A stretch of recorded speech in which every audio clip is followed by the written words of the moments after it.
Sehingga ketika ada seorang sahabat yang menghadap Rasulullah Shallallahu Alaihi Wasallam, dan sahabat ini berkata, ya Rasulullah, saya ini orang jelek, saya ini nggak hafal Quran, jangankan hafal Quran, ayat-ayat Quran saja saya nggak banyak yang nggak hafal. Bahkan bisa dikatakan saya ini ya buta tentang Al-Quran. Maka sekarang kalau lagi banyak orang yang demo-demo gara-gara Al-Quran dilecehkan, ini juga sangat memprihatinkan. Apa Quran dilecehkan itu gimana sikap kita? Ya kita harus prihatin. Apa itu nggak apa-apa? Ya apa-apa, kok nggak apa-apa? Ya apa-apa. Ya apa-apa. Ojo bilang rapopo, ya apa-apa. Tapi kalau saya lebih ke arah, ya mari kita introspeksi diri. Itu pukulan telak buat kita. Pukulan telak buat kita. Kalau yang agama lain paham tentang Al-Quran, sementara kita nggak paham tentang kitabnya agama lain, itu juga pukulan telak buat kita. Agar kita itu lebih mawas diri, kita lebih introspeksi. Betapa selama ini kita itu jarang membaca Al-Quran, lebih-lebih memahami Al-Quran, lebih-lebih mengamalkan isi kandungan Al-Quran. Kita marah, tidak karu-karuan. Tapi kalau hanya berhenti pada kemarahan seperti itu, saya rasa percuma. Artinya percuma apa? Yang lebih harus kita lakukan itu adalah, ya jangan hanya marah-marah saja. Marahlah kepada diri kita. Kenapa kita nggak pernah pegang Al-Quran, nggak pernah baca Al-Quran, nggak pernah memahami Al-Quran, lebih-lebih mengamalkannya. Kita ambil hikmahnya bagi kita yang wong cilik. Kalau urusan yang berkaitan dengan hukum, ya biar diselesaikan aparat hukum yang berkompeten di bidangnya. Kalau itu menyangkut urusan agama, ya biar para kiai-kiai supuh yang alim-alim beneran itu yang menyelesaikan. Nah, kalau sama dia podo goblok ya. Itu artinya betapa ya Allah selama ini kita jarang membaca Al-Quran, kita jarang mendalami dan mengkaji Al-Quran, lebih-lebih mengamalkannya. Bukankah itu namanya kita sendiri juga melecehkan Al-Quran? Bahkan kadang kita punya Quran, kita centelkan saja. Quran itu penuh dengan debu dan Quran itu dipangani rayap karena nggak kita rawat. Maka pengakuan seorang sahabat ini luar biasa. Saya nggak paham Quran, saya nggak paham hadis, saya ini bodoh tentang ilmu agama. Bagaimana agar la tu'akhirna in nasina aw akhtana, Rabbana wa la tahmil 'alaina isran kama hamaltahu 'alal ladzina min qablina, Rabbana wa la tuhammilna ma la taqata lana bih, wa'fu 'anna waghfir lana warhamna anta maulana fansurna 'alal qaumil kafirin. Asyhadu an la ilaha illallah wahdahu la syarika lah, wa asyhadu anna Muhammadan 'abduhu wa rasuluhu la nabiyya ba'dah.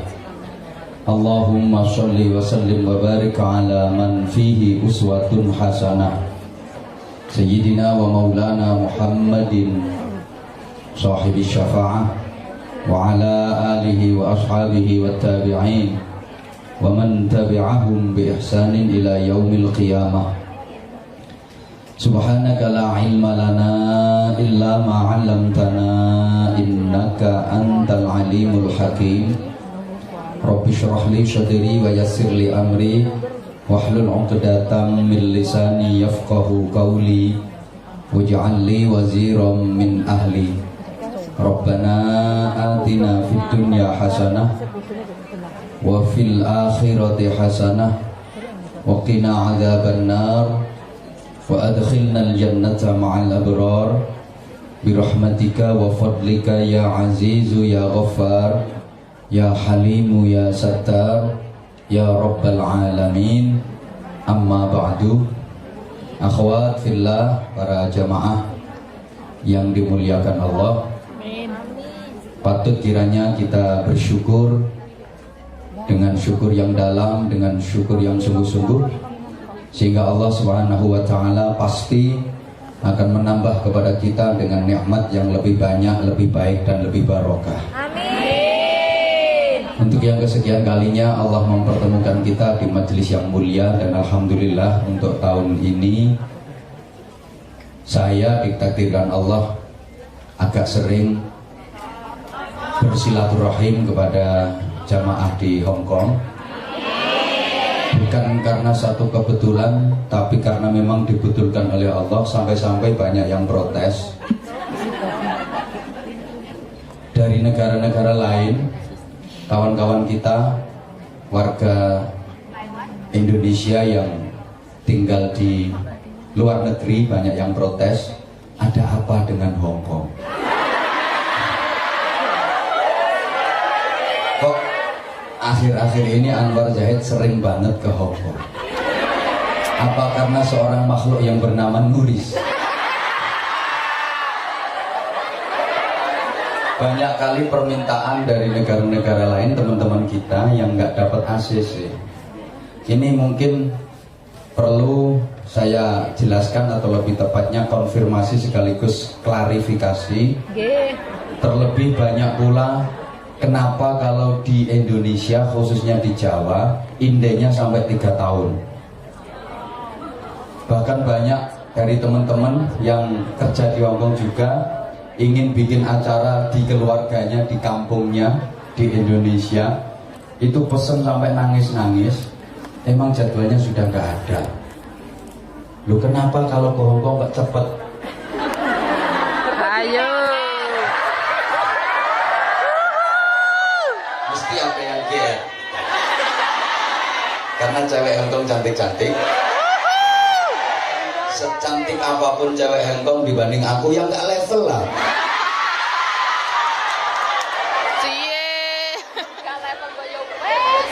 Mohon maaf, memang asisten kami yang bagian ngatur jadwal itu agendanya. Kalau untuk yang di Indonesia, khususnya di Jawa, 3 tahun ke depan sudah penuh. Untuk yang ke luar Jawa dan luar negeri, itu memang jadwalnya dikosongi. Setiap tahun itu memang diagendakan. Misalnya untuk bulan Januari tanggal sekian sampai sekian Kalimantan. Nah, ini masih nunggu jadwal yang masuk dulu, dikumpulkan. Kaltim podo kaltim, kalteng podo kalteng, kalsel podo kalsel, kalbar podo kalbar. Kadang-kadang kalau jadwal itu kuotanya masih ada, nah ini ada yang dari luar negeri minta, kita kasih. Makanya relatif lebih cepat, karena memang sengaja dikosongi jadwalnya. Bulan Mei tanggal sekian sampai sekian kosong, cukup ditulis luar negeri. Nah kalau yang di Jawa minta, loh ini kan kosong, luar negeri. Makanya relatif yang ngundang di luar Jawa sama di luar negeri lebih cepet. Gak sampai setahun kadang-kadang udah dapet jadwal. Tapi memang yang di Jawa saking banyaknya permintaan, kalau semuanya diisi yang di Jawa, nanti saudara-saudara kita yang di luar Jawa sama yang di luar negeri gak kebagian jadwal. Maka memang sengaja dikosongi. Paham? Paham. Nggak usah protes. Itu memang aturannya seperti itu. Mohon maaf banget, ini sekedar klarifikasi saja. Jadi begitu, kenapa yang di luar pulau sama yang di luar negeri kok lebih cepat daripada yang di Jawa. Dan ya mau sih mana doa. Ya kapan-kapan perlu tak klarifikasi terus, soalnya banyak yang protes. Soalnya banyak yang protes seperti itu, yang mohon maaf memang sistemnya seperti itu. Nah, jemaah sekalian, sesuai dengan materi kita hari ini, banyak orang yang ingin mendapatkan kebahagiaan hidup, tapi hatinya mati. Padahal untuk mendapatkan kebahagiaan hidup, hatinya harus benar-benar hidup, karena bahagia itu tempatnya di hati.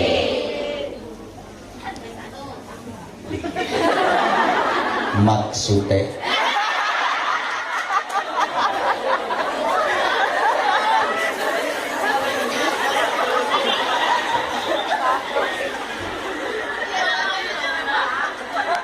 jadi agar hidup kita benar-benar bahagia, hati kita harus hidup.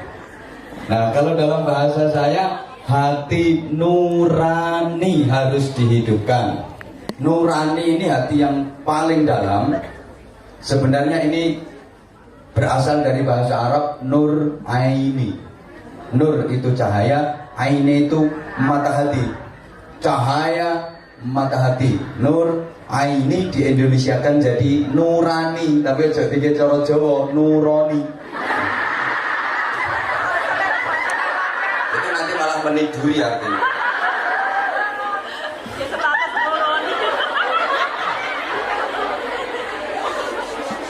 Nur itu artinya cahaya. Diciptakan jadi malaikat, arahnya ke surga, arah-arah kebaikan. Satu akar kata dengan nur yaitu nar, artinya api. Diciptakan jadi setan, arahnya ke neraka. Maka saya pernah bikin plesetan. Sebenarnya saya kurang setuju dengan istilah seminar, karena semi itu artinya agak-agak, nar itu neraka. Agak-agak neraka, jadi panas-panasan. Lebih tepatnya semi nur, itu mungkin akan lebih baik biar nggak panas-panasan. Semi itu agak-agak, nur itu cahaya. Jadi hadirilah semi nur yang diadakan oleh Majelis Dzikir Ilham dengan komandan Bunda Nuris yang paling manis.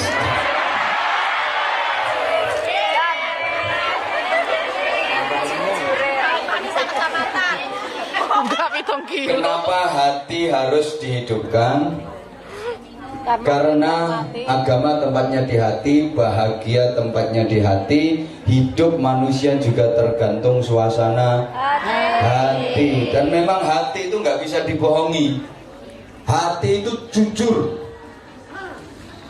Maka sering ada ungkapan, kalau ingin tahu kejujuran, tanyakan pada hatimu, karena hatimu tidak akan pernah membohongimu. Maka dzabal fuadu ma ra'a.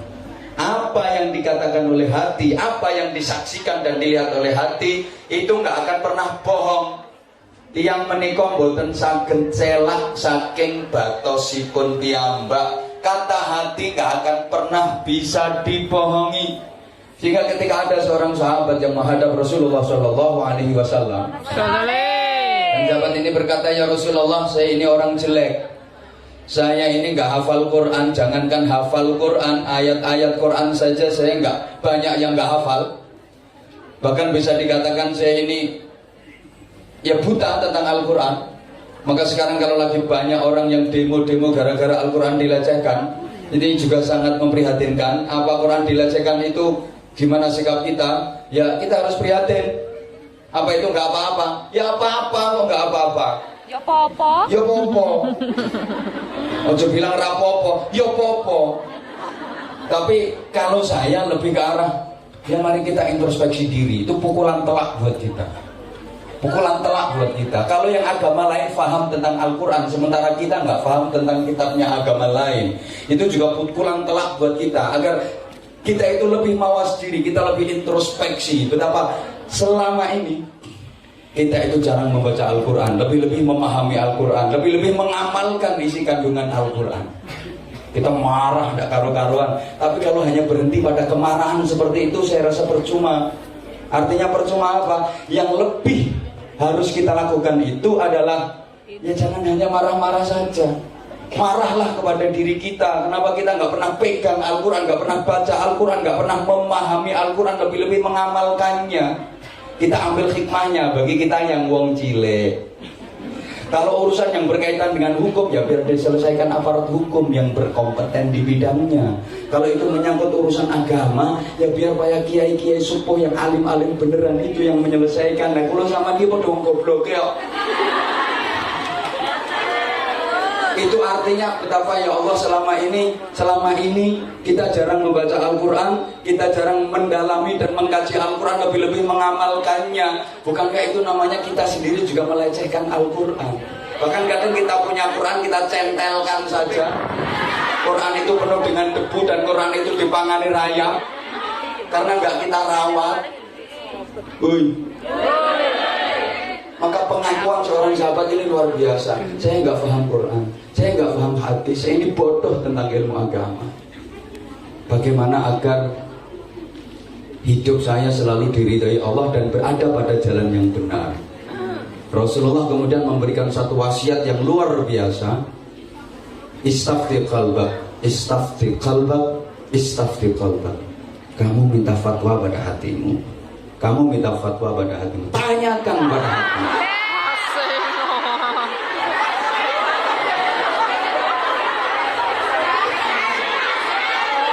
Bagaimana hatimu memberi fatwa? Ini kok manusianya, makhluknya lebih cantik-cantik dari yang tadi ya.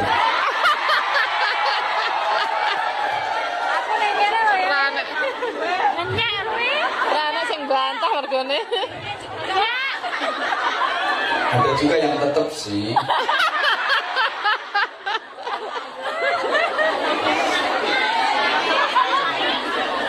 Balik Pak. Makasih. Sesi pertama tadi udah ngaji bareng aku, sekarang ikut ngaji. Itu tandanya you love me.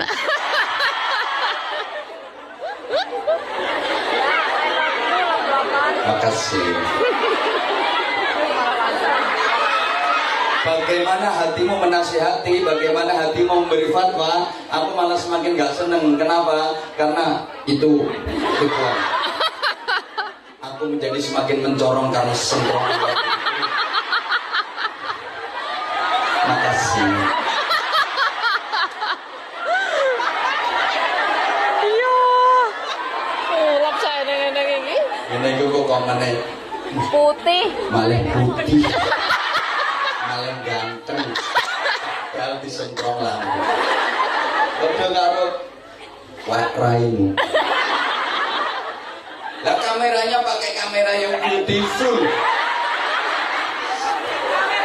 Hasilnya deblok-deblok. Wajahnya penuh emping. Itu kalau udah pakai 360, pakai yang beautiful itu ya celing. Maka banyak yang tertipu karena raimu. Bareng dibuktikan aslinya.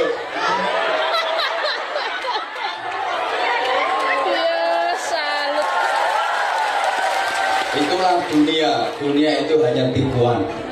Maka kalau yang pagi tadi sesi pertama tak bilangin yang Anda pegang itu setan gepeng.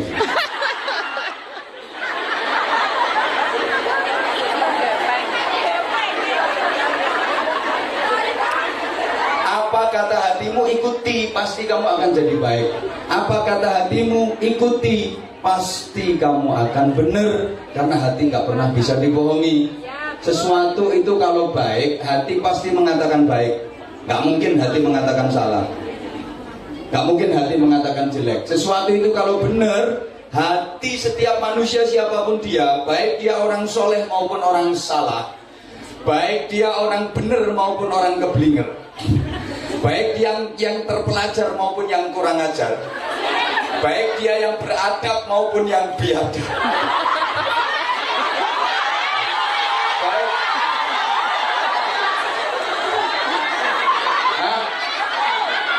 Ke sana nggak ada orangnya, baik yang soleh maupun yang salah, baik yang soleh maupun yang salah, baik yang alim maupun yang dolim.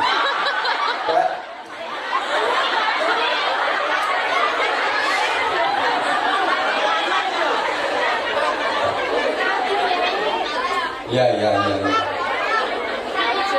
Kalau memang sesuatu itu benar, hatinya juga mengatakan benar. Kalau memang sesuatu itu salah, hatinya juga pasti mengatakan itu salah. Kalau memang sesuatu itu baik, hatinya pasti juga mengatakan baik. Kalau memang sesuatu itu jelek, hatinya juga pasti mengatakan jelek. Maka pernah saya tanyakan, tolong dijawab. Maling.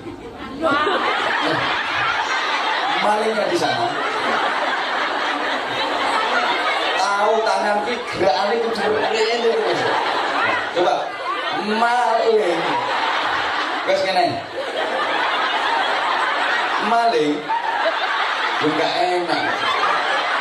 Dan aku terus kaku apa sampai sambil lemes no.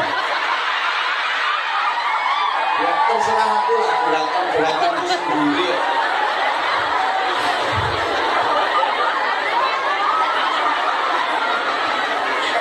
Ya. Maling aku dhewe lah.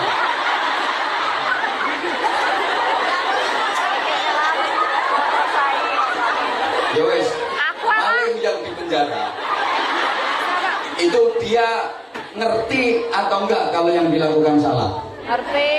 Ngerti apa enggak kalau yang dilakukan salah? Ngerti. Nah, dan malingnya jawab sendiri. Buktinya bisa jawab benar. Ngerti kok kalau yang dilakukan salah, betul? Betul. Nah, semakin kuat dugaan saya. Betul, maling waktu, Mas. Maka tolong barangnya diamankan. Orang di barang. Maling itu ngerti kalau yang dilakukan salah, sadar kalau yang dilakukan salah, sehingga cukup dia sendiri yang melakukannya dan dia tidak ingin anak-anaknya menjadi maling. Belum pernah terjadi ada maling yang menimang anaknya yang masih bayi, cepat besar ya nak, besok gantiin papa. Papa ini paling sukses, jadi harta sekian banyak ini hasil dari nyuri dan sudah keluar masuk penjara 17 kali. Kamu besok harus lebih top daripada papa. Tidak ada. Sejahat-jahatnya orang itu juga ngerti kok kalau ngaji itu baik. Bener? Sejelek-jeleknya orang juga tahu kalau ngaji itu bener, kalau ngaji itu baik, walaupun dia sendiri nggak pernah ngaji. Walaupun dia sendiri ngaji itu pilih-pilih. Siapa dulu yang ceramah? Kalau emang yang lagi disenengin, brosur baru keluar. Belum keluar aja udah habis. Mohon maaf. Senakal-nakalnya orang juga tahu kalau sholat itu baik, walaupun dia sendiri juga jarang sholat. Alasannya macam-macam, nggak ada waktu, nggak ada kesempatan. Padahal namanya sholat itu dikerjakan sambil apapun bisa. Nggak ada alasan orang untuk tidak sholat. Sesibuk apapun tetap bisa sholat. Pekerjaan apapun tidak akan menghalangi orang untuk sholat. Coba apa yang nggak bisa sholat? Orang di kendaraan saja bisa sholat. Sambil naik pesawat bisa sholat apa enggak? Bisa. Bisa sambil apapun bisa. Kalau mampu berdiri, nggak mampu berdiri sambil duduk, nggak mampu duduk sambil berbaring, nggak mampu berbaring sambil tiduran, telentang, nggak mampu seperti itu pakai isyarat, nggak mampu seperti itu pakai kedipan meripat, pakai kedepan meripat, nggak mampu seperti itu. Sholat dikerjakan, dijalankan dalam hati. Selama nafas masih di kandung badan, selama masih ada nyawanya, orang itu bisa kok sholat sambil apapun. Maka nggak ada alasan untuk tidak sholat. Halo. Telat. Resiko jadi idola. GR. Tahu kalau yang dilakukan, kalau sholat itu baik, walaupun dia sendiri nggak pernah sholat. Pelacur, aku nggak berani gerak tangan. Katanya singkatannya disumpeli alat mancur. Ada yang bilang maaf balon, yang bayar dapat kelon. Ada yang menyingkat WTS, wadah titip senjata. Nah, kalau saya nyingkatnya I love you. Mari dilapi tinggal bayu.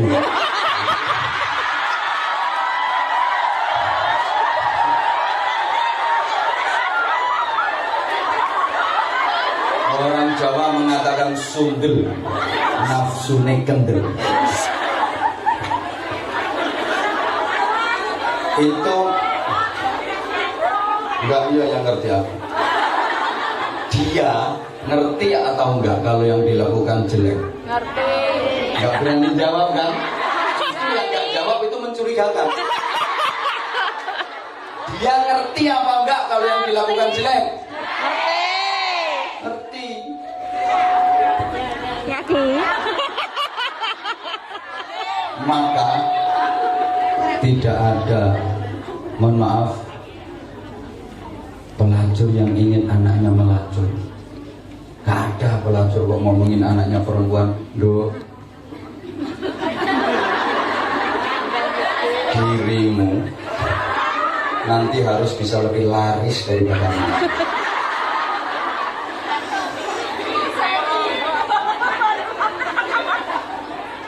Mama itu ya maksimal sehari cuma bisa melayani 7.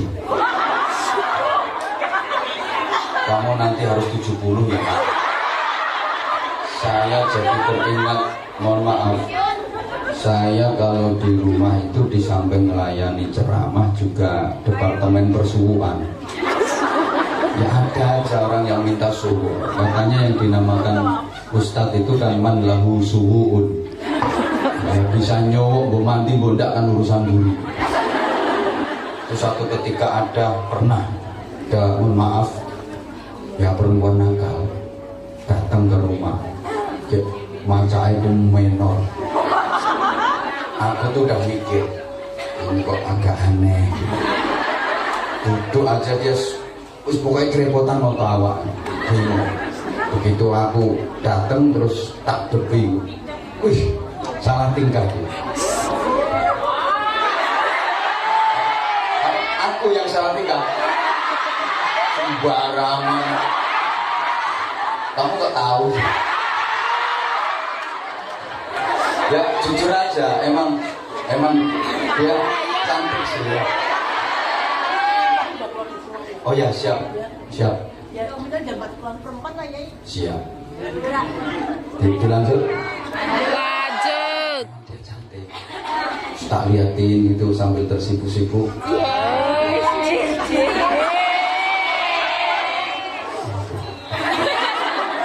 Aku ngomong aja ya saya repotan terus terang saya tanya, Pak ini dari mana, ada perlu apa? Ya.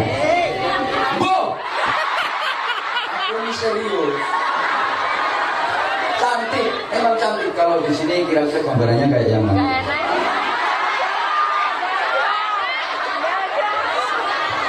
Banyak sih sebenarnya perbandingannya, cuman akhlaknya di sini kan bagus-bagus semua.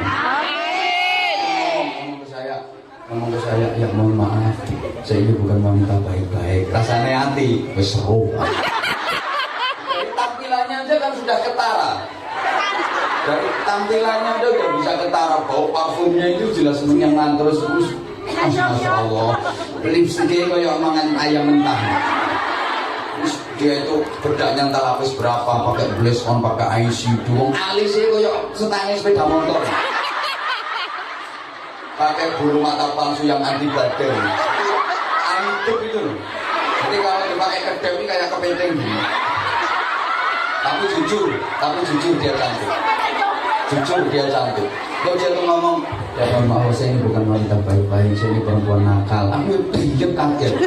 Ngapain perempuan nakal pakai kesini? Dipikir aku langganannya. Akhirnya tak tanya terus, ada perlu apa? Mohon maaf ya, saya ini mau minta doa. Rasanya hati tak pikir minta doa mau tobat. Minta doa biar tobat, ternyata enggak. Doa apa? Biar laris. Itu dia ngomong, kalau saya nanti ya ini kan karena saya melakukan kayak gini ini karena terdesak kebutuhan, karena kepepet kebutuhan, ya karena keadaan anaknya gini butuh biaya hidup gini. Sungguh kalau semuanya udah tercukupi, saya insaf, saya mau tobat. Makanya jalur laris. Aku langsung beres. Wes tak garap banget.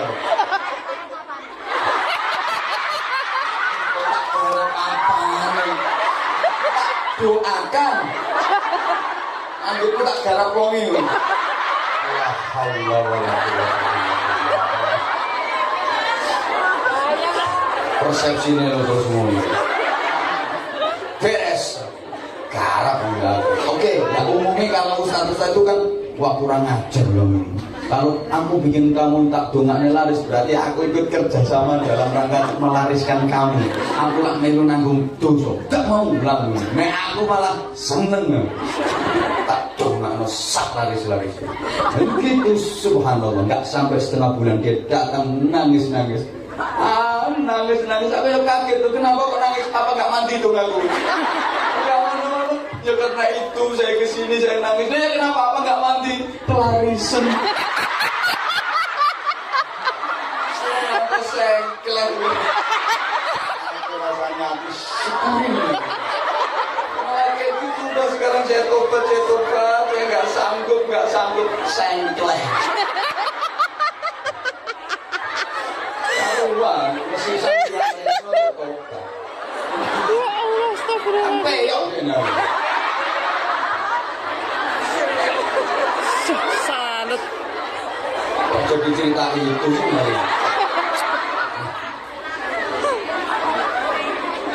Hati memang yang nggak bisa dibohongi.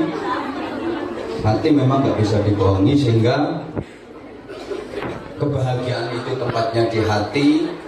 Hidup manusia juga tergantung suasana. Bahagia bukan dari materi. Apa orang itu nggak boleh senang sama harta? Apa orang itu nggak boleh senang sama duit? Boleh. Islam nggak anti dunia.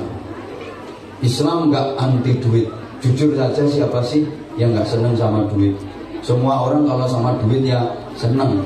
Apapun profesinya kalau sama duit ya senang. Jadi apapun kalau sama duit ya senang. Yang datang di sini ini kalau sama duit ya senang. Bahkan kiai pun kalau sama duit Banget. apa gagas. Tinggi lambemu dulu. Ngawur ngomong cok itu dong. Yo senang ngomong. Ya senang. Ya, Anda semua itu dari Indonesia datang ke negeri beton ini juga cari duit. Beda kalau aku datang ke sini cari duit. Makasih. Ini yang juga harus saya luruskan pula. Tidak lurus, Pak. Ya itu ya iya. Tapi untuk bangun pesantren dan untuk kepentingan anak-anak. Kalau untuk aku sendiri kayak opo. Insya Allah udah cukup. Maka berkali-kali saya sampaikan, saya senang banget kalau jenengan lagi libur main ke rumah. Biar ngerti, saya senang bener-bener senang. Ya, karena nanti saya bohong ya saya boleh dituntut. Dan saya siap untuk menghadapi tuntutan Anda. Asal jangan nuntut minta tak nikahin gitu aja. Harus kita bangun iya Romano. Mohon maaf, ini ya agak biar nggak terlalu sepaneng ngajinya. Jemaah sekalian, Islam bukan anti dunia. Jadi Islam itu nggak mengajarkan kepada umatnya suruh ngurusi akhirat saja. Bukan, tapi ya dunia juga, duit juga. Jadi kata siapa kalau Islam itu mengajarkan orang untuk mikir dan ngurusin akhirat? Mawon. Nggak pernah bener sih.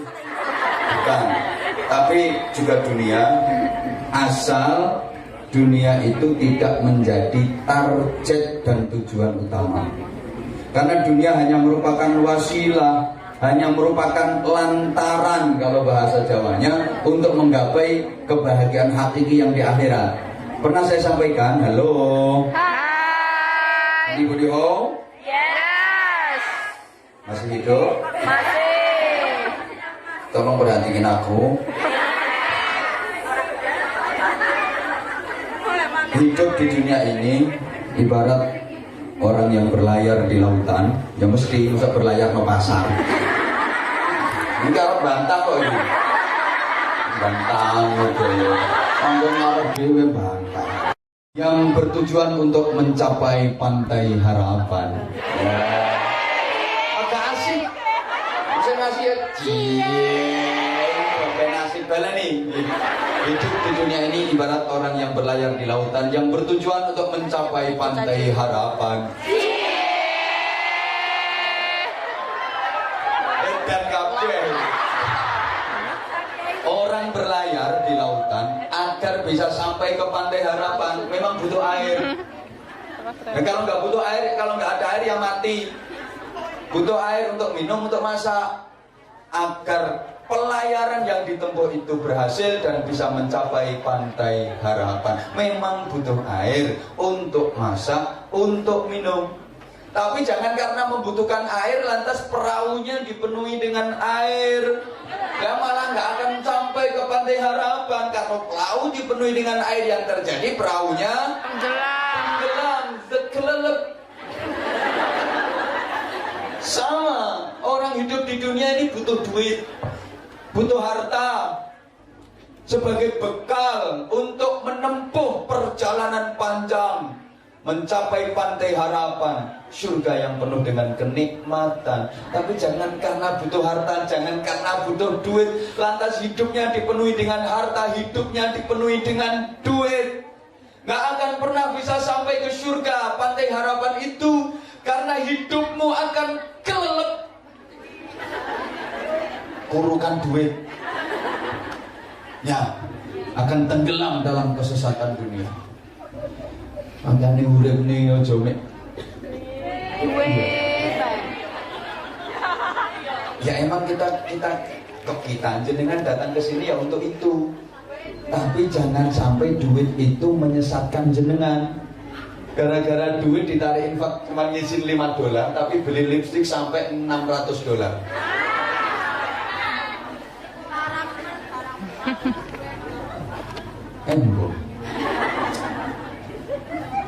Kalau masalah seneng duit kan namanya manusia. Zuyyina linnasi hubbus syahawati minan nisa. Pertama seneng kepada perempuan. Ini psikologis karena kalau disebutkan perempuan, laki-laki itu tertarik. Tapi kalau disebutkan laki-laki, ya biasanya perempuan nggak begitu tertarik. Ya rumah nonton. Kalau laki-laki tertarik pada perempuan itu memang pada kecantikannya pertama. Kalau perempuan tertarik pada laki-laki itu ketampangan itu nomor sekian. Nomor 1 duit. Iya loh. Ganteng, putih, gak dapet duit. Elek jembure duitnya akeh. Milih ndi sampean? Ganteng si putih, duitnya oke. Milih ndi? Gak milih. Gak payu. Potong ngamu gak milih. Milih ganteng duitnya akeh. Itu pilihannya yo gak sampean. Aman seneng wong sing moh sampean. Mohon maaf. Makanya di surga itu yang dijanjikan itu bidadari, bukan bidadara. Iya, bidadari. Ini kan psikologis. Kalau disebutkan bidadari, laki-laki tertarik. Laki-laki nanti yang ahli ibadah pahalanya banyak di surga, dapat bidadari yang cantik, menarik, ayu, kemersuk, kebos, mulai aduhai. Pahenol, menol, semok, belenok, montok kayak gitu, pasti tertarik ingin mendapatkan. Tapi kalau perempuan dibilangin mbak-mbak yang banyak pahalanya, yang rajin ibadahnya, nanti di surga dapat bidadara. Towo-towo, walot-walot, kokot-kokot, tahu lebih gede, gak tertarik. Maka kalau dalam satu ruangan kok isinya perempuan semua, itu banyak laki-laki yang nginceng kok. Tapi kalau di ruangan isinya laki-laki semua, nggak ada perempuan yang nginceng kecuali perempuan sakit jiwa. Memang laki-laki suka nginceng, kalau perempuan lebih suka diinceng. Laki-laki suka ngintip, perempuan lebih suka di. Laki-laki itu karakternya suka memperhatikan, kalau perempuan lebih suka di. Semakin diperhatikan semakin senang, itu perempuan. Ya, saya udah sering pesan sama para suami, kalau pengen istrimu merasa kamu perhatikan, merasa kamu cintai, sering-sering. Istri itu semakin diperhatikan, semakin merasa dicintai. Istri pandengin pola enggak karuan. Bener itu. Pandeng dalam sopot yang diurut ke kondur menggeser gak terus keloket. Mesti nyapong. Enggak lihat istriku. Biasanya kamu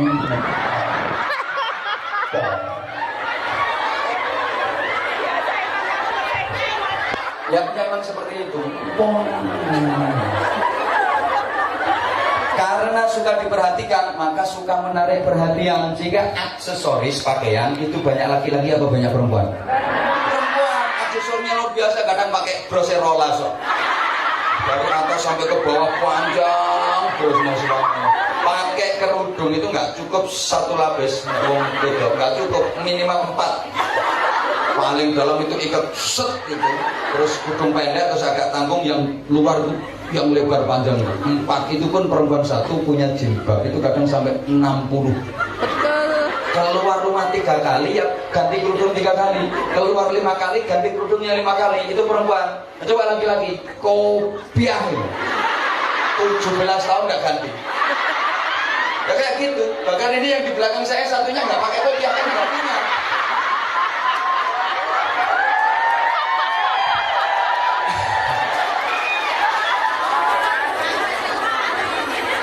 Aksesoris.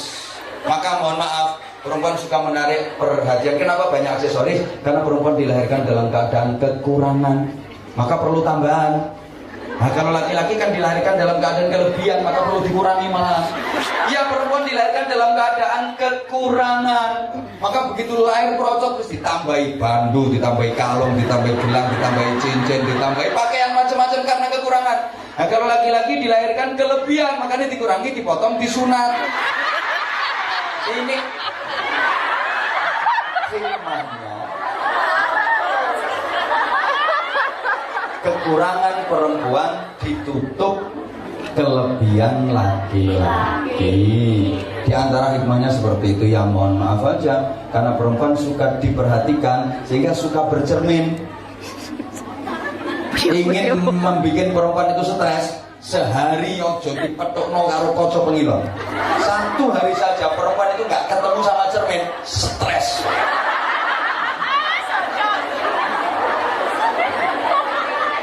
Lewat HP itu paling sering kamera depan.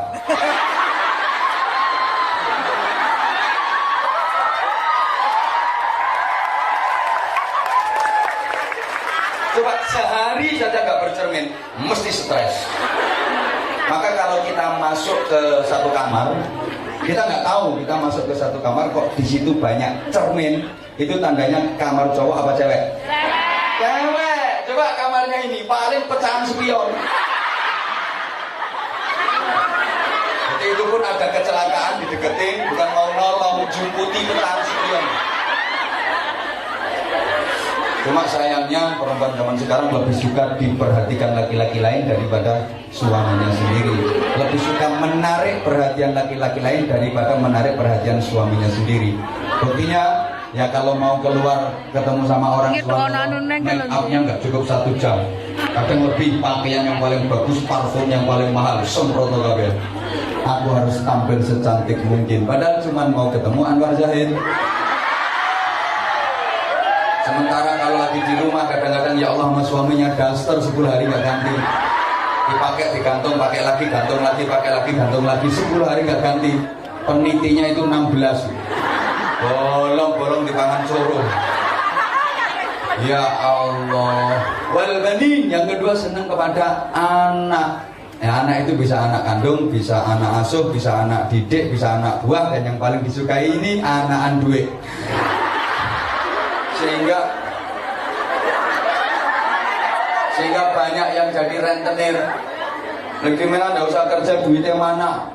Ngutangin 10.000, nanti setengah tahun jadi 50.000. Ada yang kayak gitu? Ada. Ada yang pernah terjebak urusan kayak gitu? Banyak. Syukur. Dan tambah nyonyor. Kerja 10 tahun nunggu di Hongkong, entek duitmu gara-gara lintah darah. Ada yang kayak gitu. Ada. Ya duitnya nggak dipakai kebutuhan yang permanen, kebutuhan yang pokok, dia menggaya tok. Utang, akhirnya mana besar bunganya daripada utang pokoknya. Ada kan yang seperti itu? Banyak.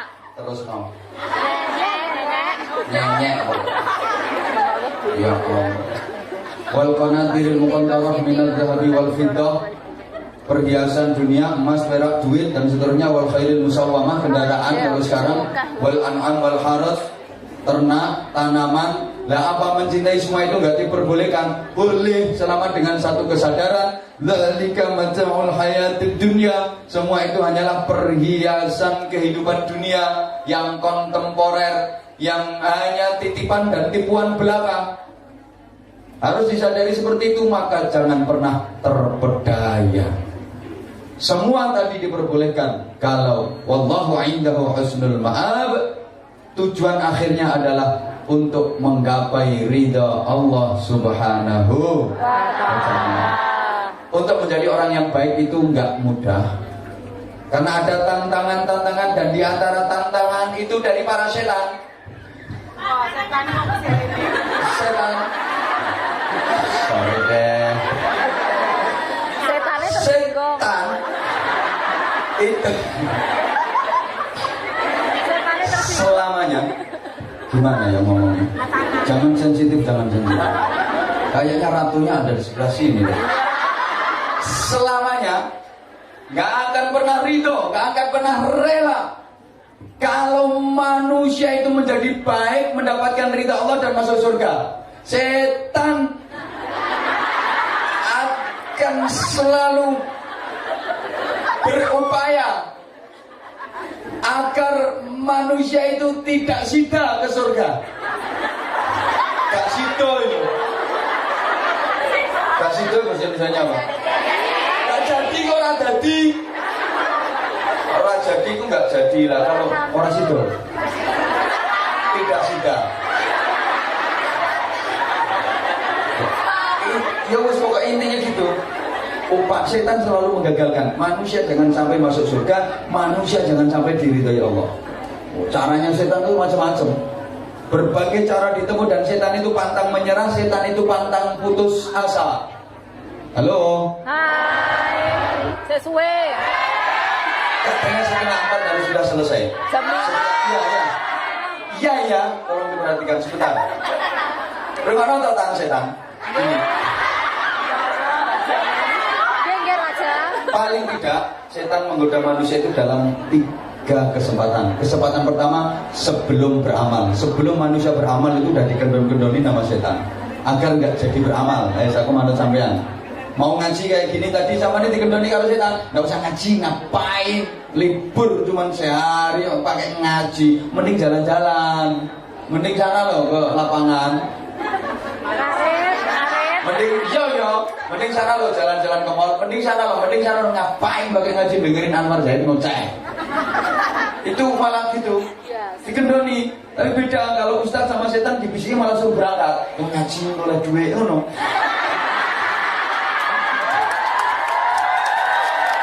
Ya, setannya tepuk tangan karena bener. Orang mau sholat juga gitu. Gak usah sholat, ngapain sih pakai sholat? Itu yang sholat entah untuk jenis-jenis mulai dulu juga panggah gajinya ya podo. Dewasa nak sholat untuk jenis beli-beli gobe-gobe panggah hai gajinya ya podo, malah utangnya ya gak lunas-lunas. Memang sholat bukan untuk melunasin utang kok. Coba sholat bisa melunasin utang ya, semuanya orang sholat Allahu Akbar lunas. Enak banget. Agar nggak sholat, sehingga udah tahu kalau ini waktunya udah masuk, kok akhirnya nggak sholat gitu. Maka sekali sholat digabung-gabung, usolli fardhu subhi wa dhuhri wal asri wal maghrib wal isya'i oplosan lillahi ta'ala. Itu permainan setan. Orang mau bersedekah juga gitu. Pas tadi kan udah ada kardus keliling, habis ini nanti masih ada lagi sorban keliling, ada lagi wakaf.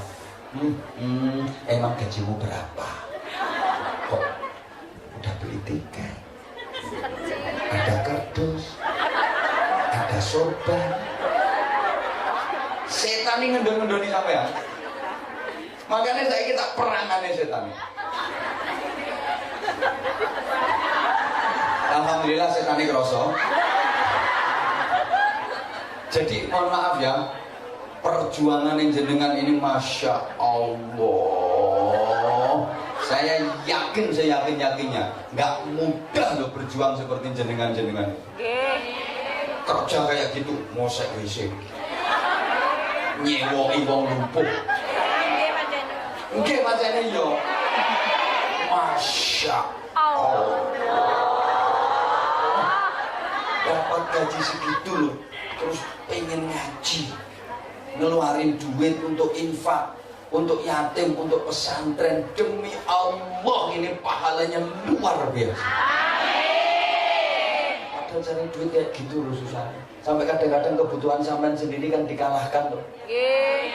Ya, oh ini ada yang udah rencana pokoknya nanti Anwar Zahid Harus 4 hari 8 tiket beli semua. Ya bulan Januari tebas semua. Ada yang kayak gitu. Masya Allah. Sudah. Makasih. Coba ngomong endel. Kan kamu suka aku karena endel. Setan itu seperti itu. Nah, ketika lolos, dilarang ngaji, panggang ngaji, dilarang sholat, panggang sholat, dilarang sedekah, tetap aja sedekah. Maka nanti biar setan-setan itu kapok, sekalian isi dompet keluarin semua. Ya jalan kaki kok gimana? Halo. Hai. Untuk membunuh setan, karena rumah lo. Jangan dikira di masjid ini nggak ada setannya. Ya itu setannya ngomong sendiri-sendiri. Justru ketika rumah itu, ketika setan yang ditempatkan di masjid ini setan yang top. Loh iya, setan yang top itu. Sampai harus mampu mengalahkan setan-setan itu. Nah kalau setan kecil dipukul pakai $5, lari. Tapi kalau setan yang di masjid ini, kalau nggak $100 nggak lari.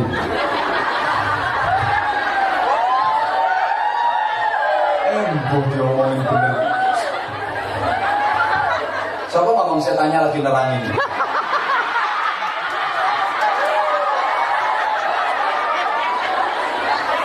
Ya tahu rumusnya ya. Nah, tolong sesama setan nggak boleh saling marah.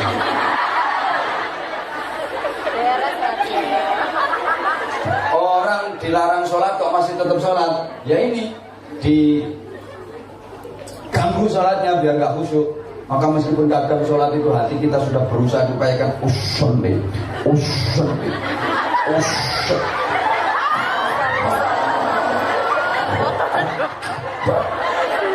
Udah berupaya ini wajah tua dia semua tidak karu-karuan.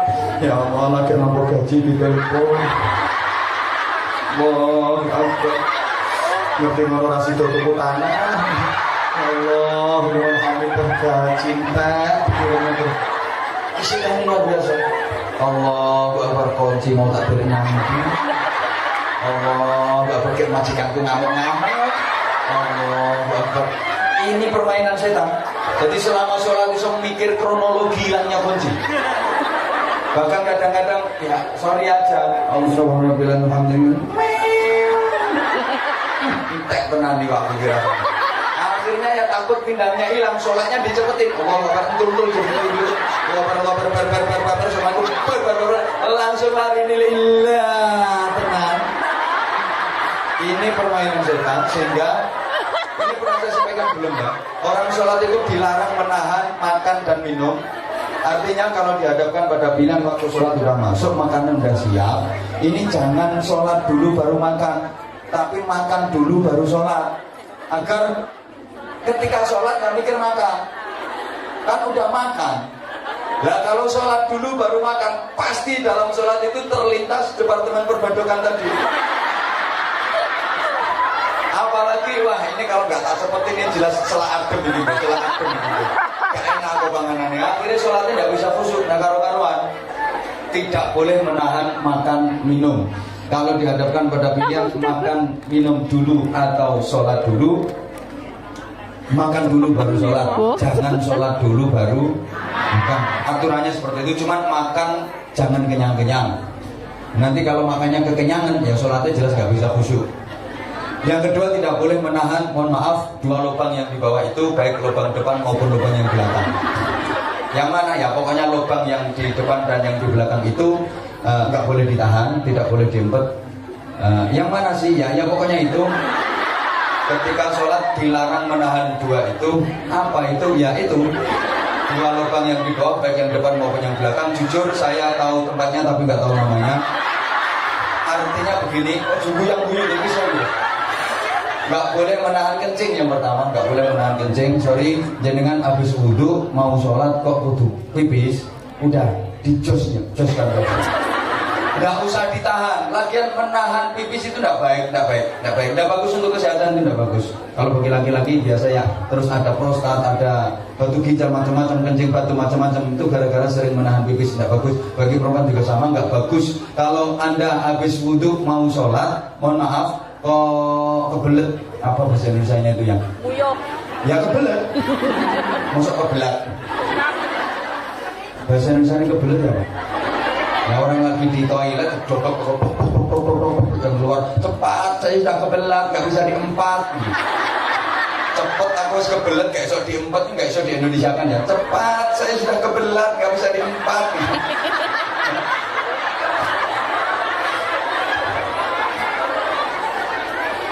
Kalau, mohon maaf ya, coro Jawa nggak apa-apa ya.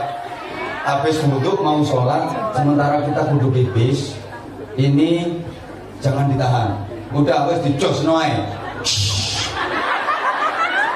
Terus habis itu kok wudhu yang cewek sih.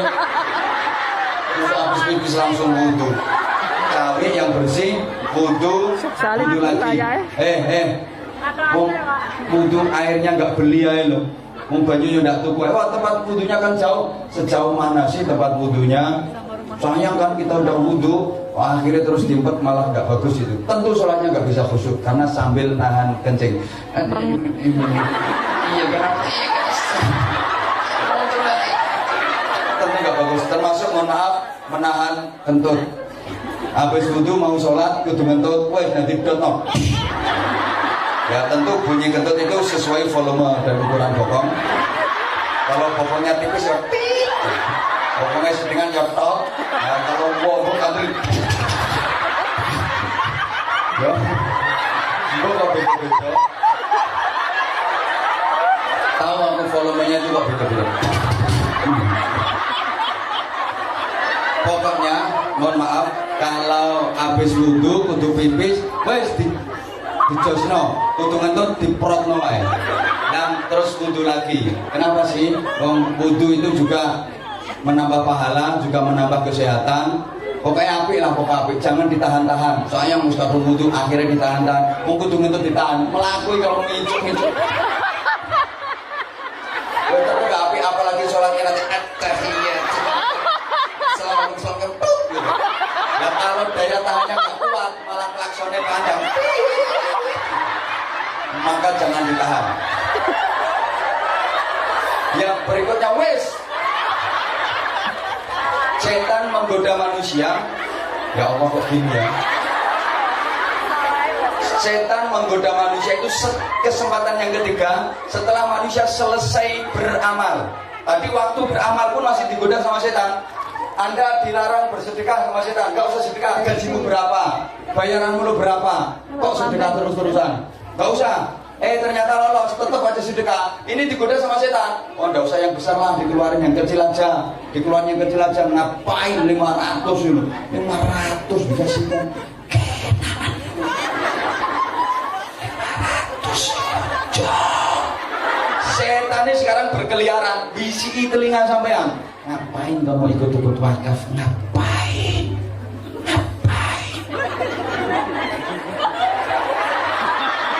Makasih. Jadi setannya ngomong juga.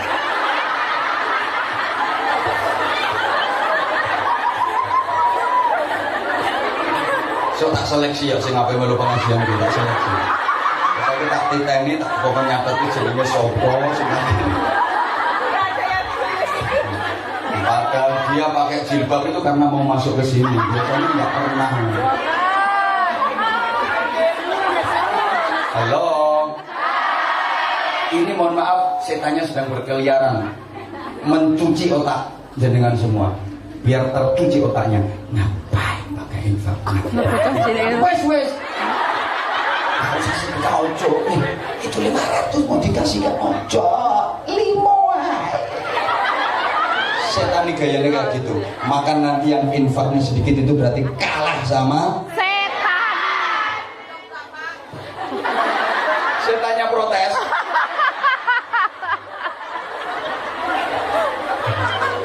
Iya, lah terus ketika lolos apa setan berhenti? Ya enggak lah. Terus selesai amal pun masih digoda sama setan. Ini hebatnya setan, pantang menyerah, pantang putus asa. Orang udah selesai amal masih digoda sama setan.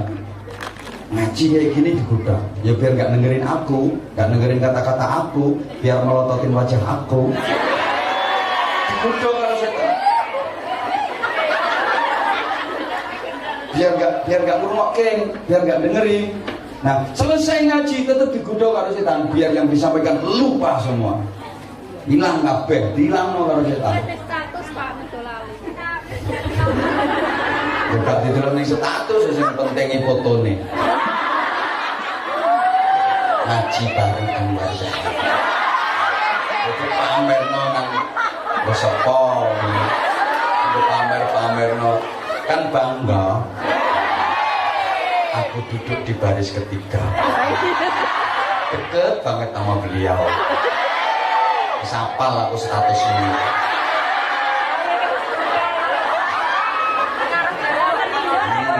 Akhirnya terus di komen.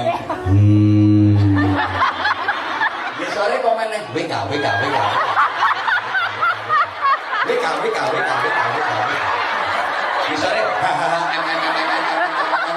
komennya WK. Misalnya komen au. Misalnya berisik.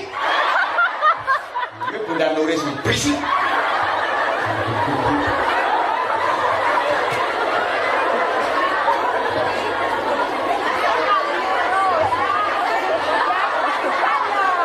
Orang apa? Yo enggak lah. Ngapain? Nginceng. Jangan nginceng dari anak-anak. Aku enggak. Aku ngapain tidak. Enggak. Wes tau wes. Lah kok aku lek duwe ngene iku yo gak kober apa-apa. Mesti sampean lah terus. Enggak kayak gitu aja malah penasaran. Enggak.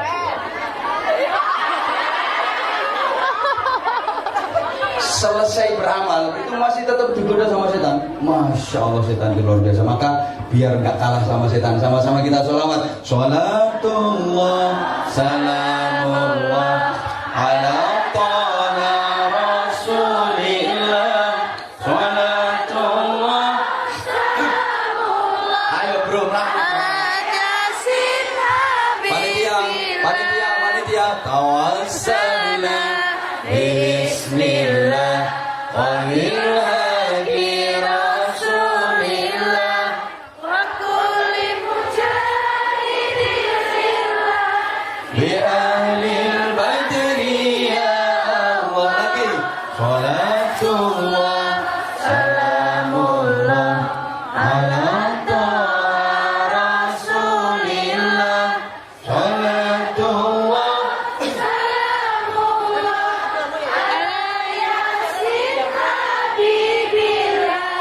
tawassalna bismillah wa bilhadi rasulillah. Wa kulli mujahidin fillah. Bi ahlil badri ya Allah. Kitab kuning, kitab santri, tahu kuning, tahu Kediri. Ayo konco sing sregep ngaji, kanggo golek sangune Mati. yo dhewe. Ya sik. Sing genah. Kitab kuning, kitab Santri. santri. Murah kau dalemi. Kitab kuning, kitab Santri. tahu kuning. Ayo konco sing sregep ngaji, kanggo golek sangune mati. Sholawat. Sholatullah Salamullah ala toha rasulillah. Sholatullah salamullah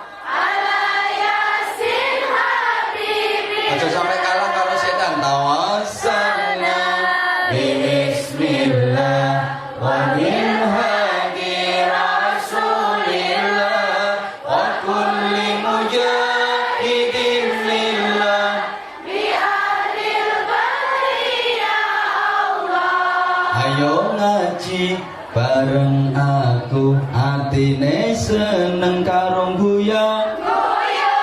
Bunda Nuri sing paling ayu, tapi sayang awake.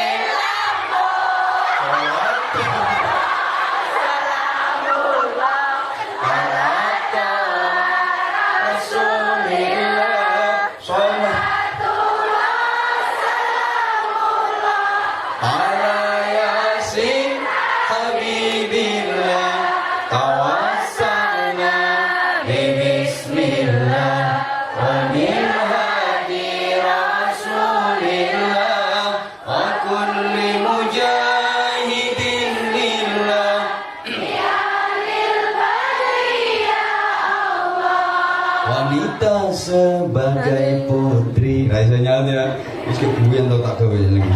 Rajin ibadah, rajin mengaji, iman dan takwa berbudi tinggi, jadi idaman semua lelaki. Gak usah amin, orang pantas belas. Saya tak berani.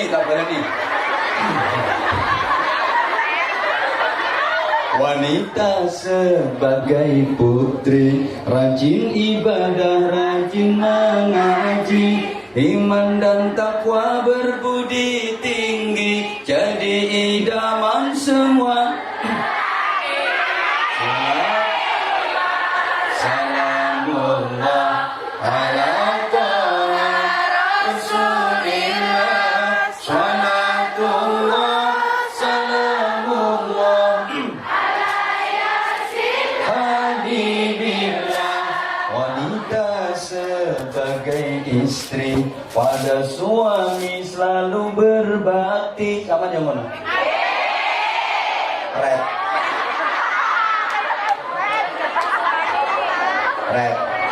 Gak usah ngomong gue dari Pak Mungkin.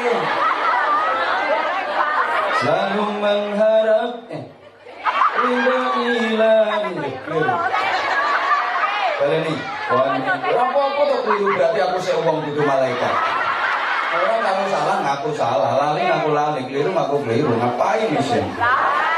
Wanita sebagai istri pada suami selalu berbakti, berhati tulus, ikhlas dan murni, selalu mengharap ridha ilahi. Salatullah salamullah ala Rasulillah, salatullah salamullah Yasin Habibillah, tawassalna bismillah wa bil hadi Rasulillah wa kulli mujahidin lillah. Wanita sebagai ibu mendidik putra setiap waktu, tiada lelah, tiada jemu, dengan kasih sayang selalu. Salatullah salamullah ala Rasulillah, salatullah salamullah ala Yasin Habibillah, tawassalna bismillah wa bil hadi Rasulillah wa kulli mujahidin lillah bi ahlil badri ya Allah. Allahumma sholli ala Muhammad. Biar sempurna satu ketika nanti di akhirat penduduk surga itu bertanya kepada penghuni neraka. Ini tadi sempat saya singgung cuma belum sempurna. Jadi penduduk surga bertanya kepada para penduduk neraka. Yang di atas panggung ini penduduk surga, nah, yang di bawah ini penduduk neraka. Umpamane pertanyaannya begini, masalakakum fi saqar. Wahai para penduduk neraka, ada yang nyoteng?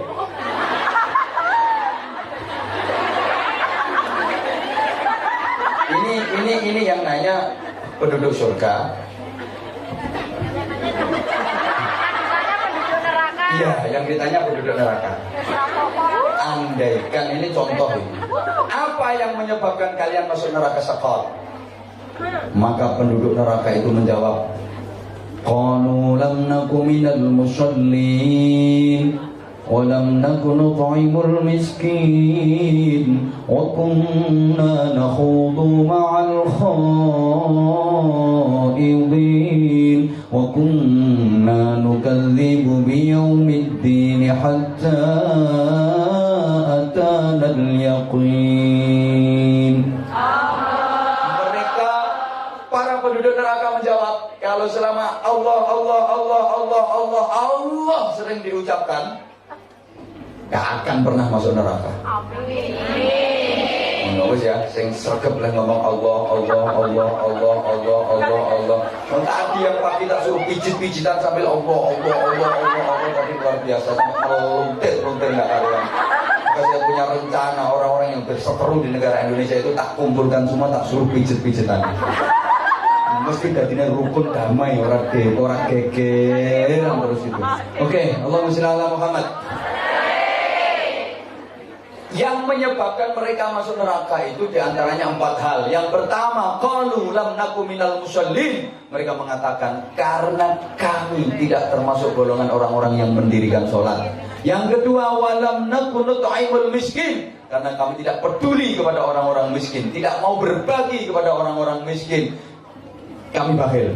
Yang ketiga, kunna nakhudu ma'al khaidin. Suka ngomong sing tak genah, artinya tidak mampu menjaga lisannya. Dan yang keempat, wa kunna nukadzibu biyaumiddin. Dan karena kami mendustakan hari kebangkitan, hari pembalasan. 4 hal ini yang menyebabkan orang masuk neraka. Pertama, dia menyia-nyiakan sholat. Lam naku minal musallin. Tidak termasuk golongannya orang-orang yang mengerjakan sholat. Saya yakin semua yang hadir di sini sudah pernah sholat. Ya pernah, sudah pernah sholat. Masalahnya kenapa sih yang ngomong sudah pernah sholat? Karena orang sekali berpenjenengan itu sholatnya nggak cukup 5 waktu harusnya. Ngaji udah tiap minggu. Yang rajin. Harusnya sholatnya itu udah 7 waktu. Mohon maaf, sholat 5 waktu itu sholatnya orang mu'alaf, sholatnya Islam pemula, orang yang baru belajar agama Islam itu sholatnya 5 waktu. Nah kalau anda semua ini nggak cukup, harusnya udah 7 waktu. Jadi nggak cukup zuhur, asar, maghrib, isya sama subuh. Harusnya udah zuhur, asar, maghrib, isya, tahajud, subuh, duha. 7 waktu. Selama ini sudah. Ya mudah-mudahan ada yang istiqomah tahajudnya, ada yang istiqomah qiyamul lailnya. Kalau sudah bisa menikmati ladanya itu, demi Allah, kehilangan tahajud sama kehilangan duit itu lebih susah kehilangan. Kehilangan tahajud sama kehilangan duit itu lebih susah kehilangan.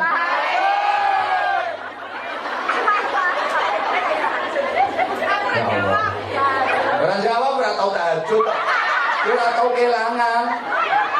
Orang yang kehilangan itu kan yang setiap hari istiqomah dia melakukan sholat malam. Maka sekali aja nggak sholat malam itu rasanya ya Allah, kayak hidup ini ada yang kurang. Jangan pernah bilang loh, itu kan sholat sunnah toh, itu kan sholat sunnah toh. Jangan pernah meremehkan ibadah sunnah. Yang banyak pahalanya itu justru ibadah sunnah. Anda kalau sholat fardu dapat 1 saja, tapi kalau dikerjakan dengan berjamaah dapat 27 lah. Berjamaah itu sunnah kan gitu. Allahumma sholli ala Muhammad. Karenanya sholat ini sangat penting. Tolong diperhatikan. Bahkan sholat ini penentu orang nanti masuk surga atau masuk neraka. Awwalu ma yuhasabu bil 'abdi yaumil qiyamah as-shalah. Yang pertama kali dihisab besok pada hari kiamat itu adalah urusan sholat.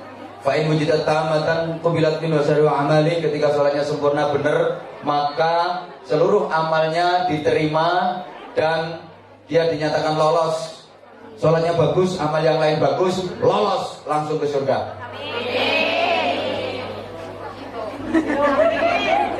Lah kalau sholatnya masih ada yang kurang sempurna, ada yang bolong-bolong, ini masih ada pertimbangan. Allah berkata kepada para malaikat, wahai para malaikat, perhatikan, unduru ila abdi hal tatawa'a. Perhatikan hambaku yang sholat fardunya bolong-bolong itu, ada yang kurang sempurna, adakah dia melakukan sholat-sholat sunnah?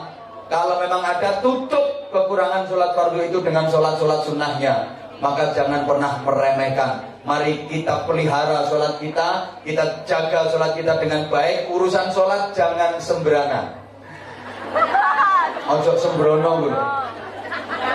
Maka di dalam Al-Quran itu nggak ada kata-kata amilus sholat, mengamalkan sholat, mengerjakan sholat itu nggak ada. Yang ada adalah aqimus sholat, yuqimunas sholat, mendirikan sholat. Bukan hanya sekedar mengamalkan, bukan hanya sekedar mengerjakan, bukan hanya sekedar melakukan, tapi mendirikan agar sholat itu betul-betul tegak. Namanya didirikan itu kan menjadi tegak loh. Kaya gak tahu mendirikan nih sampean.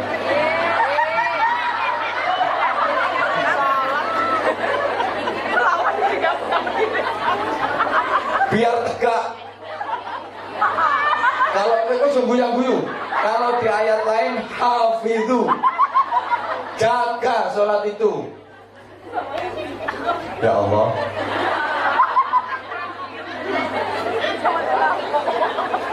Nah, orang sholat itu memang tingkat-tingkatan. Yang pertama, sholat sebagai beban. Ini orang mau ngerjain sholat mesti males, ogah-ogahan, karena sholat dianggap beban. Jadi ya males banget, mau sholat itu males. Pernah nggak ngalamin kayak gitu? Alhamdulillah, podo karo aku. Ya, jujur dong, itu harus kita perangi. Itu siapa? Ya setan lagi. Setan lagi, orang dibikin malas mengerjakan sholat. Sholat dianggap sebagai beban. Padahal gak suwe-suwe ini zaman sholat dulu 5 menit. Alah gak sampai lihat potonganmu. Jadi lebih lama mana waktunya sholat sama makan? Gak isin.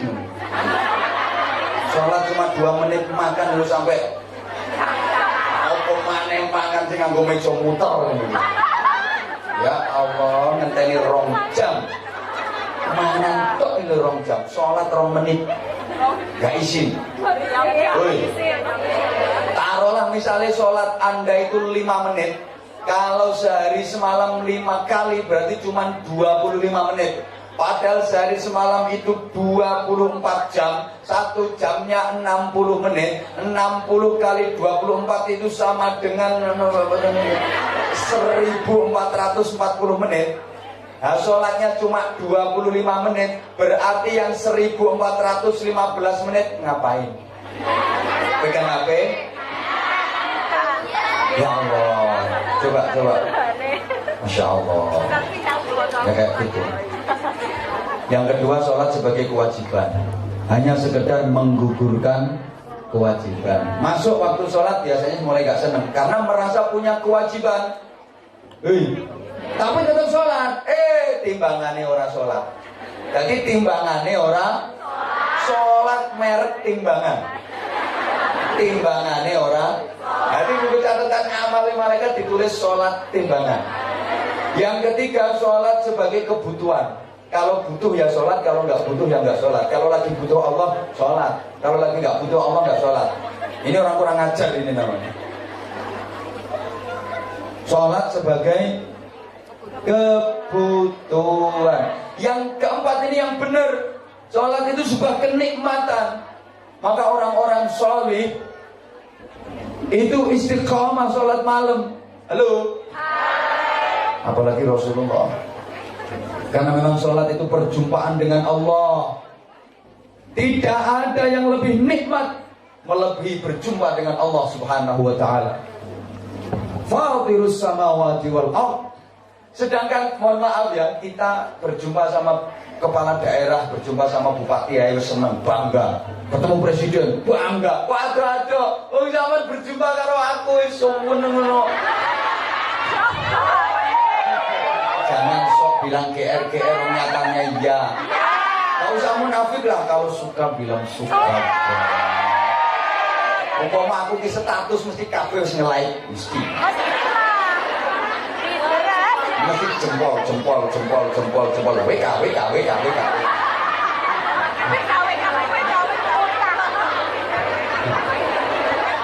Apalagi ini berjumpa dengan Allah. Ya Allah, kalau udah bisa merasakan nikmatnya sholat, makanya Rasulullah itu kalau malam tidurnya jam 8, bangunnya jam 2. Odo kalau sampean tidurnya jam 2, bangunnya jam 8. Ya Allah. Oke. Boh.